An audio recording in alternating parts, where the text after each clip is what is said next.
जय हिंद दोस्तों। क्या आपको पता है कि 2025 में ही प्रधानमंत्री फसल ऋण माफी योजना लागू हो चुका है। यह किसानों के ऋण माफ करने के लिए योजना है। बहुत सारे ऐसे किसान हैं जिनके फसल नुकसान हो जाता है, चाहे बाढ़ से हो, सुखाड़ से हो, किसी आपदा से हो। और होता क्या है कि उनका जो ऋण, जो लोन लेकर वो फसल उगाते हैं, उसमें क्या होता है कि इतना ज्यादा नुकसान हो जाता है कि वो भरपाई नहीं कर पाते हैं और कर्ज के बोझ तले दब जाते हैं।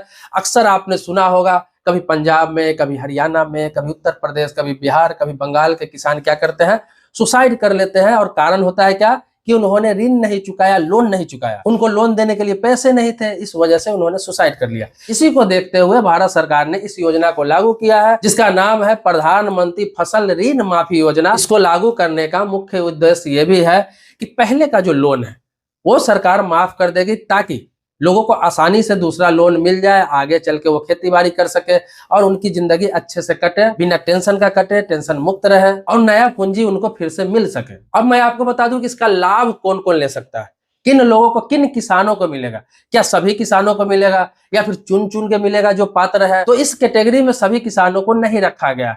इसमें जो पात्र होंगे उन्हीं को मिलेगा। जैसे आपको बता दूं कि 2 हेक्टेयर से कम जिनकी जमीन है उनका ऋण माफ होगा, उनका लोन माफ होगा, जिन्हें छोटे एवं सीमांत किसान कहा जाता है। और आपको बता दूं कि जिन्होंने सरकारी बैंक से लोन लिया हो या फिर कोई ग्रामीण बैंक से लोन लिया हो, कोई सहकारी बैंक से लोन लिया हो जिसे कोऑपरेटिव बैंक कहते हैं, या फिर कोई भी राष्ट्रीयकृत बैंक से लोन लिया हो, तो माफी होगी। ये नहीं कि आप प्राइवेट संस्था से कहीं लोन लिए हुए हैं, किसी व्यक्ति से लिए हुए हैं, किसी साहूकार से लिए हुए हैं, कोई फाइनेंस कंपनी से लिए हुए हैं, वो ऋण माफी नहीं होगी। 31 मार्च 2024 तक का जो भी लोन होगा आपका, वो सारा माफ कर दिया जाएगा। 31 मार्च 2024 के बाद अगर आपने लोन लिया है तो वो माफी नहीं होगी। उससे पहले तक का जो भी लोन होगा वो माफ कर दिया जाएगा। इसमें फायदा क्या है कि 2 लाख रुपया तक का आपका लोन माफ हो जाएगा। 2 लाख रुपया तक का आपका जो भी लोन है वो माफ कर दिया जाएगा। यह पूरी तरीके से डिजिटल वेरिफिकेशन रहेगा और सीधे बैंक खाता में आपको लाभ मिल जाएगा। इसमें किसी प्रकार का कोई भाग दौड़ करने की आवश्यकता आपको नहीं होगी। बहुत सारे लोग ये सोचेंगे कि लोन माफी हो जाएगा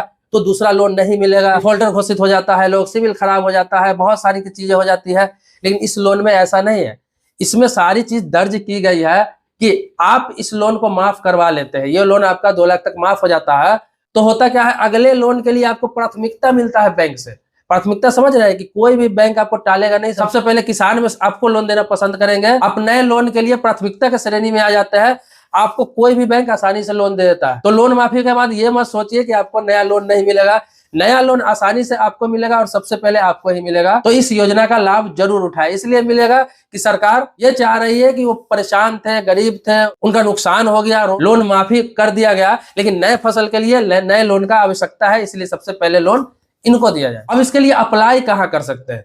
तो ऑनलाइन अप्लाई के लिए आपको जो ऑनलाइन पोर्टल है उसका नाम है pmkisan.gov.in, या आप जिस राज्य में रहते हैं किसी भी राज्य के कृषि विभाग के पोर्टल पर जाके, वेबसाइट पर जाके आप आवेदन कर सकते हैं, अप्लाई कर सकते हैं। अगर खुद से नहीं कर पा रहे हैं, खुद से नॉलेज नहीं है, तो नजदीकी कृषि कार्यालय भी जा सकते हैं, वहां भी आप अप्लाई कर सकते हैं। या जिस बैंक में लोन है उस बैंक के ब्रांच में भी जाके आप इसको अप्लाई करवा सकते हैं, उनको बता सकते हैं, क्योंकि सारे बैंकों को ये इन्फॉर्मेशन मिल चुका है। इसके अलावा कॉमन सर्विस सेंटर, जो CSC सेंटर होता है, जिसे नागरिक सुविधा केंद्र कहते हैं, जन सुविधा केंद्र कहते हैं, जहाँ पे ऑनलाइन फॉर्म वगैरह भरा जाता है, कंप्यूटर सेंटर, वहां पर भी जाके आप इसे अप्लाई करवा सकते हैं। ये सारे CSC सेंटर पर ऑनलाइन आवेदन लिया जा रहा है। अब देखिए, ये योजना जो है पहले राज्य सरकारों के सहयोग से लागू होगी, फिर पूरे देश में एक साथ लागू कर दी जाएगी। किसानों को अपने फसल लोन का प्रमाण देना पड़ेगा कि आपने लोन ले रखा है किस बैंक से, उस लोन का डॉक्यूमेंट्स आपको जमा करना है। ये लोन फसल लोन के लिए है, एक चीज समझ लीजिए, फसल ऋण के लिए है।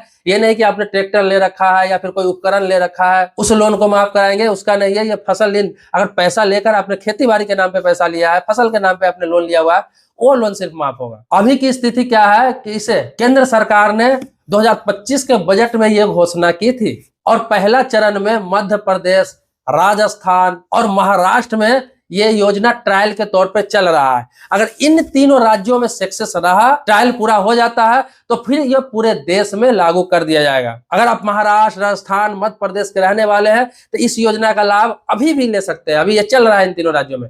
लेकिन बाकी राज्यों के जो किसान हैं उनको बहुत जल्द ये लाभ मिलेगा। मतलब सरकार देखना चाहती है कि इन तीनों राज्यों में इसका परफॉर्मेंस क्या रहता है, रिएक्शन क्या रहता है, किस तरह से लोग आवेदन कर रहे हैं, कितने लोगों का कर्ज माफ किया गया, किस हिसाब से बजट और पास करना है लोगों के लिए, तो वो सारा एस्टिमेट पता चल जाएगा। इसीलिए 3 राज्यों में भी ट्रायल के तौर पे लागू किया गया है। बाकी राज्यों में हालांकि सरकार की तरफ से कहा गया है कि इसी दिसंबर 2025 से बाकी राज्यों में कर दी जाएगी, मतलब पूरे देश में इसे लागू कर दी जाएगी। इसको पूरे देश में लागू करने में देर क्यों हो रही है? तो इसका भी कारण है कि सरकार जो है सभी लोन का डाटा इकट्ठा कर रही है, पुराने जितने भी लोन है उसका डिजिटल वेरिफिकेशन किया जा रहा है। इसके अलावा कई राज्यों में पहले से ऐसी योजना चल रही है राज्य सरकार की तरफ से, तो उसमें तालमेल बिठाने में थोड़ा देरी हो रही है। सारा सिस्टम जब सेट हो जाएगा तो दिसंबर 2025 के बाद इसे पूरे देश में लागू किया जा सकता है। बाकी इसके बारे में और जानकारी चाहिए, कोई नया अपडेट चाहिए आता है तो मैं आपको बताने का प्रयास करूंगा। आप कमेंट बॉक्स में अपनी बात रख सकते हैं, कुछ पूछ सकते हैं। जैसे इसका और भी कोई अपडेट आता है तो मैं नया वीडियो बनाने का प्रयास करूंगा। चैनल को आपने सब्सक्राइब नहीं कर रखा है तो सब्सक्राइब कर लीजिए, पुराने सब्सक्राइबर है तो इसके लिए आभारी हूं आपका। नेक्स्ट वीडियो में मिलते हैं नए मुद्दों के साथ, तब तक के लिए शुक्रिया, धन्यवाद, जय हिंद दोस्तों।